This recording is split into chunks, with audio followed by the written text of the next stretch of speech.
প্রিয় দর্শক, লক্ষণ দেখে আপনি কিভাবে বুঝবেন যে আপনার পিএলআইডি আসলে এখন কোন স্টেজে আছে? আমি ডক্টর আবু সাইম মানিক, ক্লিনিক্যাল ফিজিওথেরাপিস্ট। ঔষধ ও অপারেশনবিহীন কোমর ব্যথার আধুনিক ও সমন্বিত চিকিৎসা ব্যবস্থা নিয়ে আমি আছি আপনাদের পাশে। প্রিয় দর্শক, আজকের ভিডিওতে আমরা জানবো পিএলআইডির কোন স্টেজে আসলে কি ধরনের লক্ষণ দেখা দেয়। এই ভিডিওটি আপনারা যদি ভালো মতো বুঝতে চান তাহলে আমাদের পূর্বের ভিডিওটি আপনি দেখে নিতে পারেন, যেখানে পিএলআইডির স্টেজগুলো নিয়ে আলোচনা করা হয়েছে, আসলে কোন স্টেজে কি হয়। ভিডিওর আই বাটনে এবং কমেন্ট সেকশনে আগের লিঙ্কটি দেওয়া থাকবে, আপনারা দেখলে অবশ্যই আরো এই ভিডিওটি ভালো মতো বুঝতে পারবেন।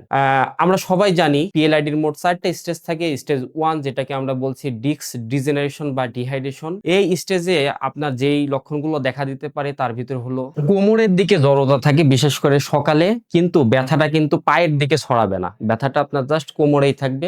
স্টেজ 2 যেটাকে আমরা বলছি ডিস্ক প্রোল্যাপস প্রোট্রুশন বা ডিস্ক বালস। এই স্টেজে কোমরের ব্যথার তীব্রতা কিছুটা বাড়তে পারে, ব্যথাটা আপনার সেন্ট্রাল পয়েন্ট থেকে একটু নিচের দিকে ছড়াতে পারে, বিশেষ করে আপনার নিতম্ব বা উরুর দিকে। হাসি বা কাশির সাথে ব্যথা আসতে পারে। আপনি যদি দীর্ঘ সময় বসে থাকেন বা দাঁড়িয়ে থাকেন বা সামনে ঝুঁকে কিছু করতে চান তাহলে এই ব্যথাটা আরো বেড়ে যেতে পারে।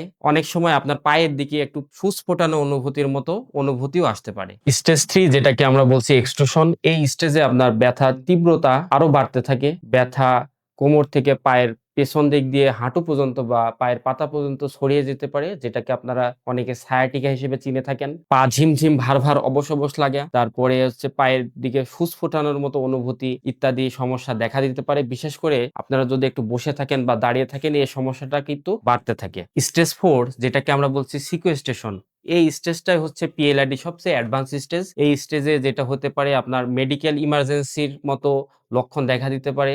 বিশেষ করে আপনার ব্যথা একই সাথে 2 পায়ের দিকে ছড়িয়ে যাওয়া, প্রস্রাব পায়খানার রাস্তার আশেপাশে ঝিমঝিম বা অবশ অবশ লাগা, পায়ের পাতা নড়াচড়া করতে না পারা, প্রস্রাব পায়খানার কন্ট্রোল ধরে রাখতে না পারা ইত্যাদি সমস্যা যদি দেখা দেয় তাহলে অবশ্যই ইমার্জেন্সি ভিত্তিতে আপনাকে মেডিকেল ট্রিটমেন্ট নিতে হবে। প্রিয় দর্শক, কন্টেন্টটি যদি ভালো লাগে একটা লাইক দিতে পারেন, অথবা আপনার প্রিয়জনের নিকট শেয়ারও করতে পারেন, এবং কোমর ব্যথার আপনার যদি কোনো সমস্যা থাকে সেই সমস্যাটি আমাদেরকে কমেন্ট সেকশনে অবশ্যই জানাতে পারেন।